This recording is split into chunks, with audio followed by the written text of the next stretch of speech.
Well, welcome to this episode of the Good Leadership Podcast. I'm your host, Charles Good. My guest for this episode is Guy Kawasaki, who is the Chief Evangelist for Canva and former Chief Evangelist for Apple.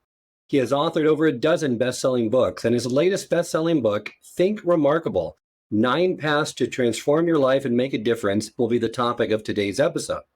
In this episode, we explore the concept of being remarkable and the steps needed to lead a more remarkable and fulfilled life. Guy will share his firsthand experiences with us, as well as his wisdom that he has gained from remarkable individuals such as Steve Jobs, Jane Goodall, Julia Childs, and many more. I hope you enjoy. Welcome to the Good Leadership Podcast, where we engage with esteemed thought leaders and explore research-backed strategies and techniques that empower leaders at every level to achieve meaningful results that drive lasting change. Well, I'd love for our listeners to learn more about your background, Guy. I'm sure many of them are familiar with you, but if you could just provide some more insight before we really get into all those great takeaways and tips from your latest book. Well, I'll start in high school. So I was born and raised in Hawaii, lower middle class income part of Hawaii. And I went to a high school called Iolani, and that helped me get into Stanford. And after Stanford, I listened to the wishes of my parents, and I went to law school, and I didn't listen to my parents because I quit after 2 weeks. And the following year, I started an MBA program at UCLA, and I started working for a jewelry manufacturing company part-time. After I got my MBA, I went to that company full-time. I was in the jewelry business for about 5 years, which was just great background to learn how to sell. And then I went to a very short time for a software company that was acquired, and I didn't want to move to Atlanta, so I went to work for Apple, this startup in Cupertino, and I was in the second software evangelist in the Macintosh division. And then after that, I left. I started some companies. I went back to Apple. I left again. I started a venture capital firm. And today I am chief evangelist of Canva, which is an online graphics design service. I am a writer, speaker, and podcaster. So yeah, that's a quick synopsis of who the hell I am. You have such a great background, so many great insights, and such great experience. And a lot of that's been captured in your latest book, Think Remarkable. So I'd love to get into kind of the book. And the goal of the book is really, for what you state, is to help you individuals make a difference. First, let's define what really does remarkable mean, because it doesn't mean amassing wealth, power, or fame, correct? No, it doesn't. In fact, I could almost make the case that those three things are contraindicated. So I would say that being remarkable means that you've made a difference to society, that you've made the world a better place. Now, I don't want you to think that you have to be Jane Goodall or Steve Jobs to be remarkable, because you can make a difference to a small group of people. It can be a classroom, it could be a team, it could be your family, it could be one person, it could be your own self, but you have made the world a better place. And I think the way it works is you make the world a better place, then people will think you're remarkable.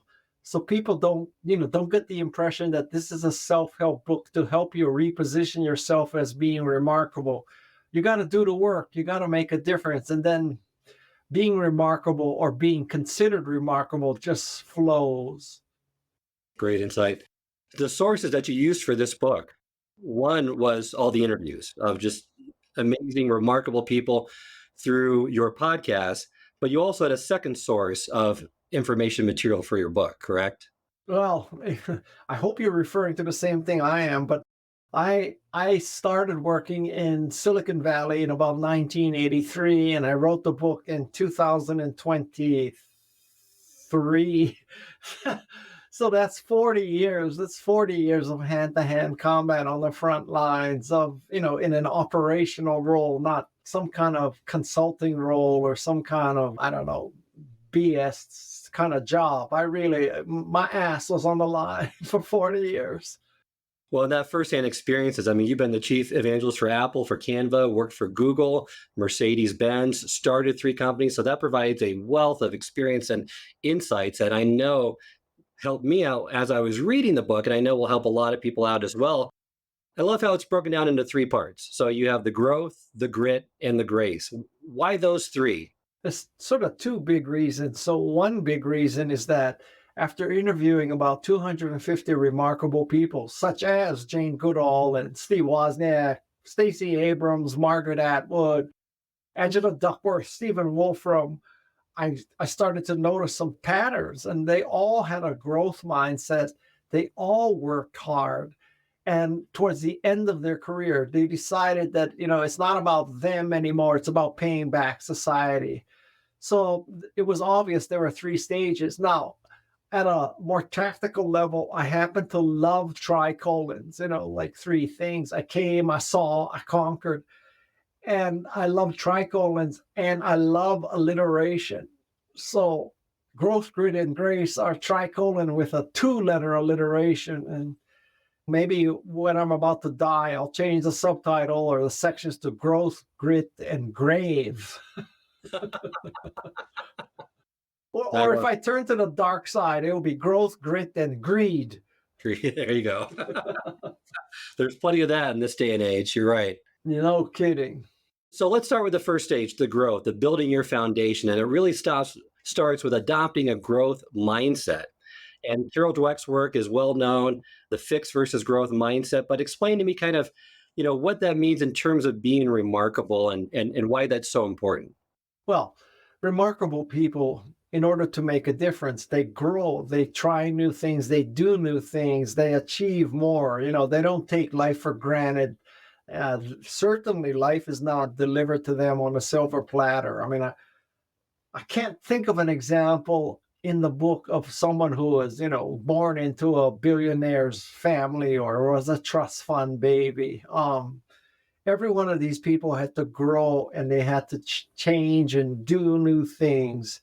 And the flip side of that is, once you've decided that you have a growth mindset, not a fixed mindset, well, when you grow, you're going to try new things and you're initially going to face setbacks and failures because, by definition, if you're growing, it ain't going to be easy.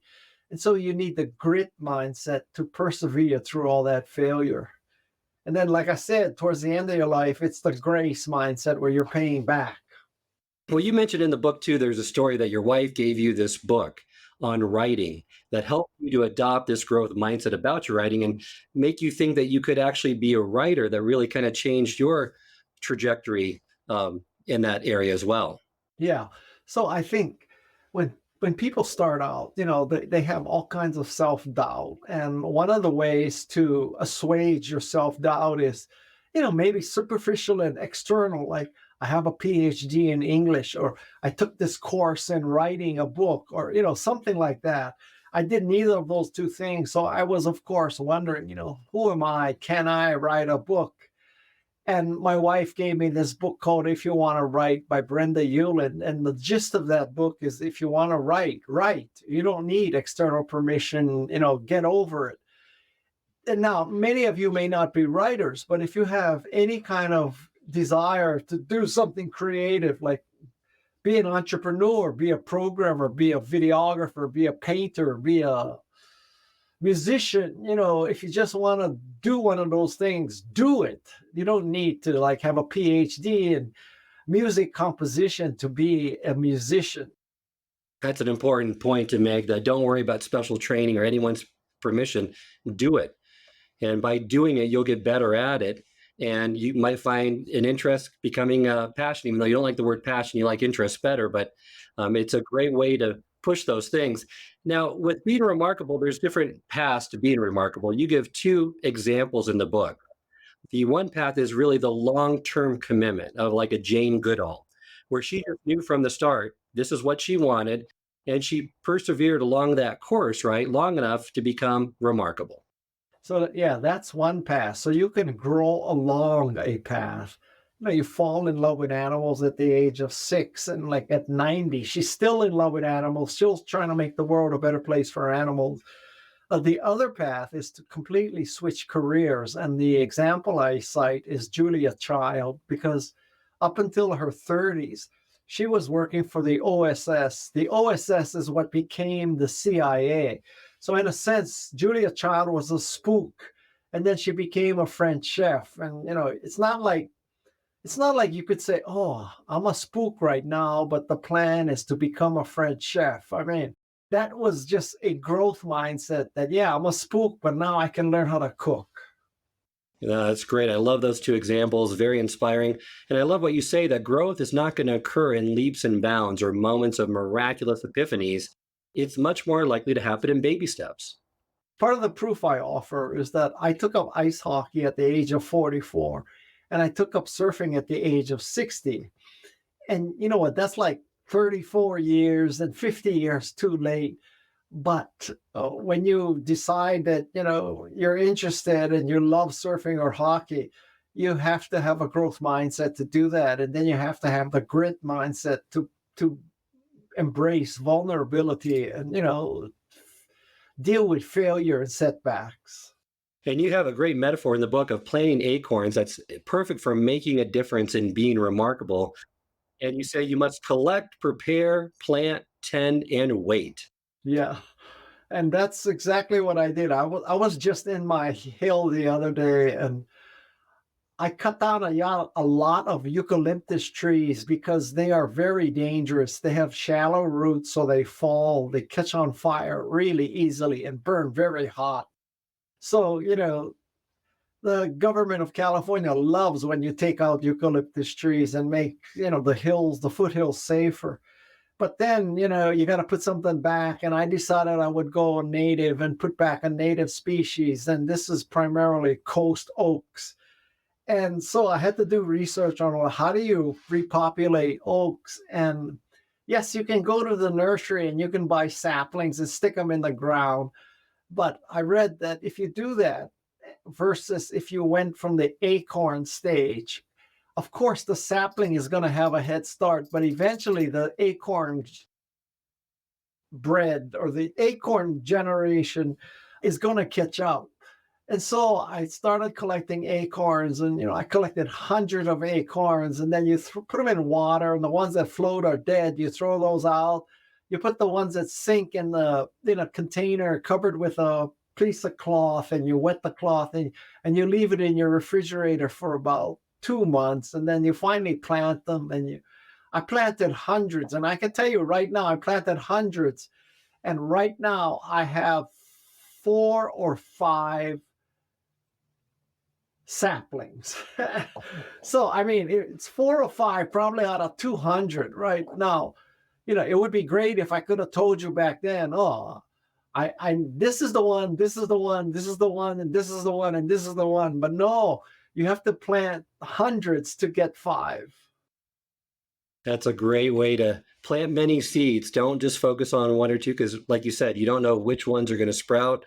You had mentioned in the book that it's great to start in sales. Why is it good training for your career development? I think when all is said and done, there are only 2 essential functions. Somebody's got to make it, and somebody's got to sell it. And everything else you can hire or you can fake. But if you can't make it, you got nothing to sell. And if you can't sell it, then why make it? So I think, I was never an engineer. So I had to be on the sales side. And I think that, people should not define sales as selling used cars or something like that. I mean, sales is really a form of persuasion, and life. You got to persuade a company to give you a job, persuade to give you a position, persuade to get you a raise. You have to persuade someone to marry you. You got to persuade your kids to pick up their room. You got to persuade the United Airlines check-in person to upgrade you to first class. I mean, you're always persuaded. You got to persuade the restaurant to give you a better table. I mean, if your lips are moving, you're probably selling and persuading. You're right. I think many people that gets lost with many people that you really need to be able to market and sell yourself, not necessarily just that traditional sales position. You mentioned in the book, patience, resilience, and persuasion are 3 qualities or 3 things that sales training really helps you with for the rest of your life, regardless of the profession that you're in. when I went into the jewelry business, we were selling to jewelry retailers, and the jewelry selling to retailers is a very difficult business because stuff is made out of gold and diamonds, and they're very, very valuable at one level. But on the other hand, you can stick a ring on a scale and you can know exactly how much gold there is. And then you can check the spot price of gold and figure out, okay, so there's, X dollars worth of raw material. Why is it that you want 10x what the scrap value is for your ring? And, then you got to go in this whole song and dance about design and branding and quality and all that kind of stuff. And so you quickly learn about how to sell, which, as I said, I mean, it's such a valuable skill. I agree with you. And when you're young and early in your career, I think many people get this wrong. Many leaders that come into it, they want to take charge, have a position of influence. But you say, to become an indispensable asset to your company and your boss, show up, do what nobody wants to do, and try to find ways to broaden your skill set and eventually maybe even own your own niche. Right. I mean, it's basically, if you want to succeed in life, you got to be indispensable. You can be indispensable to your company. You could be indispensable to your spouse. You could be indispensable to your kids. But it's all about becoming indispensable. And this is where I may differ in philosophy from perhaps Gen X and Gen Z. I don't think that you can make a difference if your idea of grit is I'm going to live in Bali and I'm going to telecommute 3 hours a day. I mean, God bless you if you can pull that off, but that's not what I would call, paying your dues. Right. And doing what nobody else wants to do, really. Or showing up. Yeah, exactly. And many people realize too that, make your boss look good. If your boss looks good, you look good. Yeah, I mean, I wish people would understand that. I think they have this naive belief that, oh, I'm going to make my boss look bad and then they're going to promote me above him or her. Like, I have literally never, ever seen someone get their boss's job because their boss looked bad. I've seen them get their boss's job because the boss got promoted, but not because the boss got fired. And so, tough lesson to learn is the better your boss does, the better you do, because there's the halo effect. Because as your boss progresses, you can just draft along behind him or her. And then at some point, you have such a great halo effect that you become a boss. Maybe it's in another company or maybe it's in another part of your company. But I cannot build a case that, oh, I work for somebody very unsuccessful, so that's why you should promote me. I mean, you think the people who work at Theranos right now, you think they're getting a job offers very easily? I don't think so. Such a great point to make. And I wish more people would understand that earlier in their careers.